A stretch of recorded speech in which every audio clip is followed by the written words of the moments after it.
मैं हमेशा ये समझता हूँ कि ये बहुत ज़रूरी होता है कि inspector general Pakistan railways police Arif Nawaz Khan ने आज रावलपिंडी डिवीज़न के दौरे के दौरान एसपी ऑफिस रावलपिंडी डिवीज़न में इजलास आम से खिताब किया। रेलवे पुलिस और रावलपिंडी डिवीज़न के अफसरान और जवानों की बड़ी तादाद ने शिरकत की।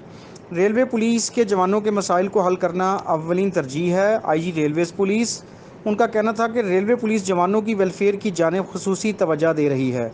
रेलवेज़ पुलिस मुलाजमीन की टाइम फ्रेम के मुताबिक प्रमोशन को यकीनी बनाया जा रहा है।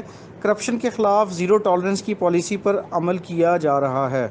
आरिफ नवाज़ ख़ान का मज़ीद कहना था कि रेलवे पुलिस हेल्प सेंटर से रेलवे मुसाफिरों को हर मुमकिन मदद फ़राहम की जा रही है मैं हमेशा ये और रेलवे समझता हूँ कि मुसाफिरों की जानो माल ये को हर बहुत ज़रूरी मुमकिन होता है तहफ़्फ़ुज़ फ़राहम किया कि जाएगा। इंसान